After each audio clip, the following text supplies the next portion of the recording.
Good day, viewers. I'm here today to discuss the literary aspects of English language, which is literature. The topic is the figures of speech. The figures of speech are words or expressions that are used in different ways from the normal meanings. Some examples of the figures of speech include the following. Number one here is simile. Number two, metaphor. Number three, personification. Number four, hyperbole. Number five, apostrophe. Number six, oxymoron.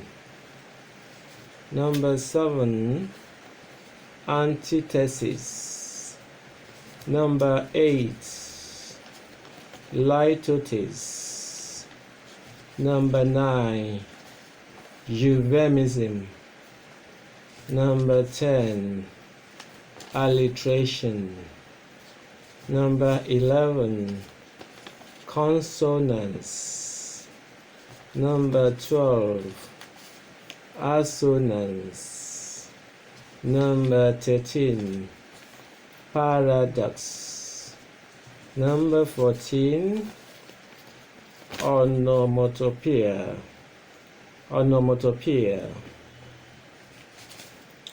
Number 15, innuendo.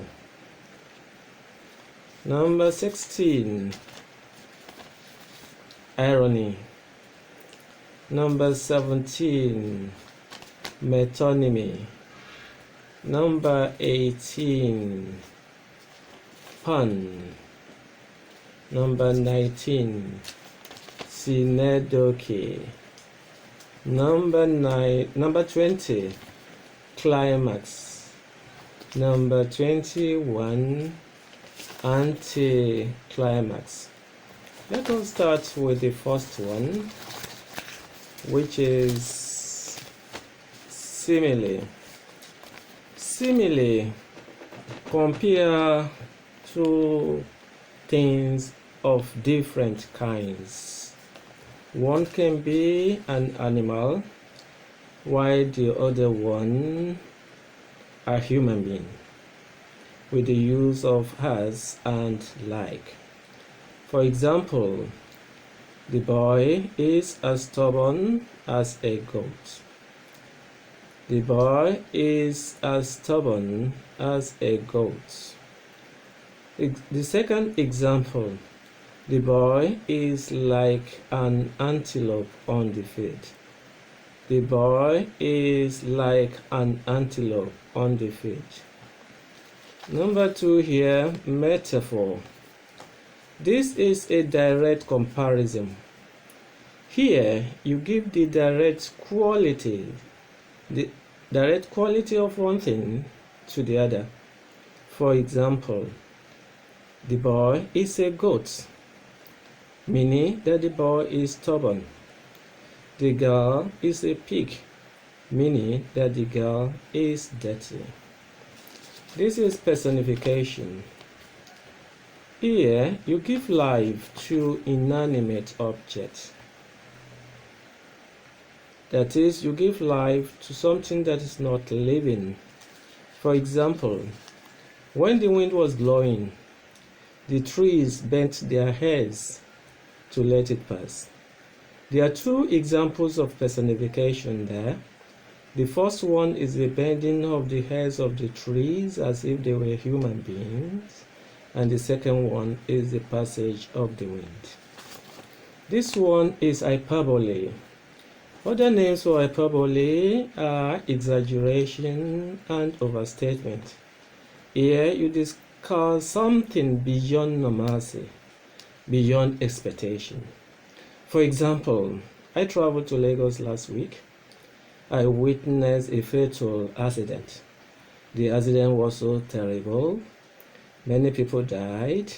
Many heads rolled. Blood of human being was flowing like a river. What a river of blood. Another example, I had a mountain of pounded yam. Another example, the woman was stung by a million bees. This is an apostrophe. This is an address to something, either living or non-living, as if it were physically present. For example, "Oh, Obafemi Awolowo, won't you come back again to give us free education? Oh, the sun, won't you come out today to dry my cloth?" Usually at the end of an example of an apostrophe, you have exclamation mark. Oxymoron. This is the act of placing side by side two contrasting words. One negative, the other one positive. Excellent madness. Joyful tears. Dangerous safety. Honestly dishonest. This one is antithesis. Here, you place side by side two contrasting ideas. One positive, the other one negative. Money is the root of all evils. Poverty is the root of all goodness. Litotes is an understatement. Here you place two negative words side by side to give you a positive one. It is an understatement. When you say the lady is not bad, not negative, bad, negative. When you put the two together, you have positive. That is, the lady is okay. The lady is not bad. The lady is okay. Okay, this one is euphemism. Here, you describe something serious in a subtle and mild way. When somebody died, instead of saying the person died, say kick the bucket, belong to the ages, join the ancestor, was no more. This one is alliteration. The repetition of the initial identical consonantal sound, consonantal letter, little, live, lives, longer, L alliterates. Here is consonants, repetition of consonant sound.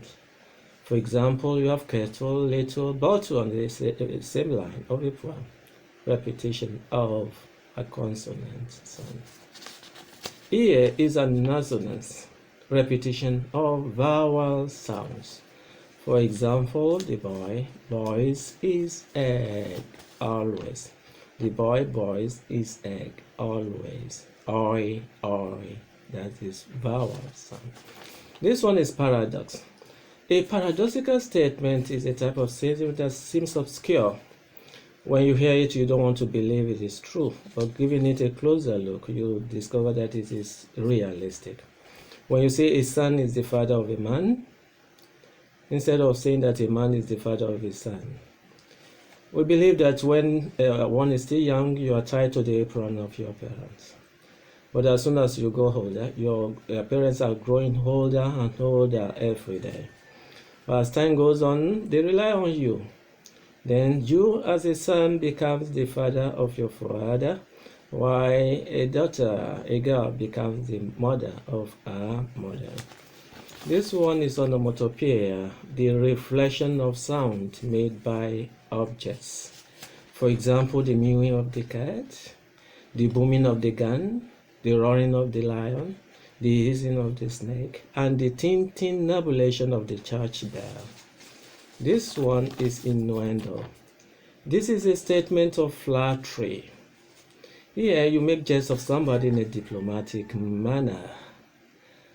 For example, you say you have a millionaire, your sister has a millionaire boyfriend who treks 20 kilometers to his place of work every day and is a millionaire.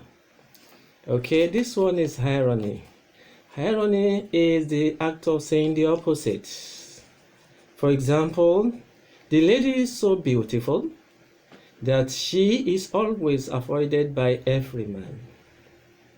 Akpan is a fine goalkeeper, allowing the other side to score 9 goals.